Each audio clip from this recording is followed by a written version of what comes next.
असंख्य योन्यांमधून मिळालेला मानवजन्म हा मोठा लाभ आहे आणि या जन्मात सतत चांगल्या गोष्टी घडवत राहिलं पाहिजे। यातही स्त्री जन्म मिळणे हे आणखीन भाग्याचे, कारण स्त्रीमध्ये ममत्व असते, पिढ्या घडविण्याची ताकद असते। दुधात मिसळलेले पाणीही राजहंस ओळखतो आणि शुद्ध दूध वेचून घेतो। तसेच आपणही जीवनातील चांगल्या गोष्टी निवडत पुढे जाणारे राजहंस व्हावे, असे मत ज्येष्ठ समाजसेविका पुष्पा नडे यांनी व्यक्त केले।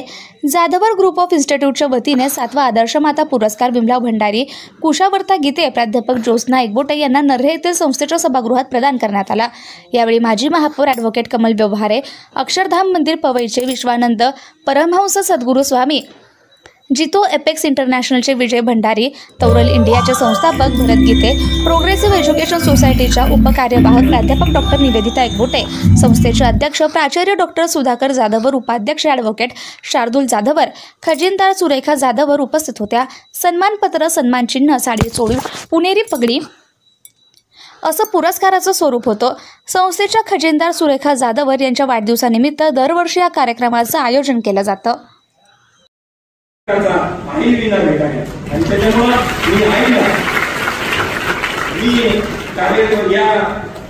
वाढदिवसाच्या तिला मनापासून त्या ठिकाणी मी शुभेच्छा देतो। आपल्याला उदंड आयुष्य त्या ठिकाणी लाभो आणि आपण सगळ्यांनी आपण एकच त्या ठिकाणी आजच्या कार्यक्रमाच्या निमित्ताने एक प्रण करूया की आपल्या महाराष्ट्रामध्ये सगळेच्या सगळे त्या ठिकाणी जेवढे वृद्धाश्रम आहेत ते बंद पडले पाहिजेत। प्रत्येकाने आपल्या आई बापांना त्या ठिकाणी सांभाळलं पाहिजे, त्यांचा मान आणि सन्मान हा त्या ठिकाणी राखणं हे अत्यंत मोठ्या प्रमाणावरती गरजेचं आहे, कारण त्यांचे आशीर्वाद, त्यांच्यासारखा निस्वार्थी माणूस आयुष्यामध्ये कधी कुणी येऊ शकत नाही। माझं वय कमी आहे, मला अनुभव जरी कमी असेल तरी जेवढं काही मी मागच्या 15 वर्षामध्ये समाजामध्ये फिरतोय, अनेक लोक फक्त तुमच्याकडे नाव आणि पैसा आणि खुर्ची म्हणून तुमच्याकडे येतात, परंतु दोनच लोक निस्वार्थपणाने तुमच्याकडे बघत असतात, ते म्हणजे आई आणि बाप। आणि त्याच्यामुळे त्यांना न विसरता आपण त्या ठिकाणी स्वतःचं आयुष्य घडवावं हीच आशा आणि अपेक्षा त्या ठिकाणी व्यक्त करतो।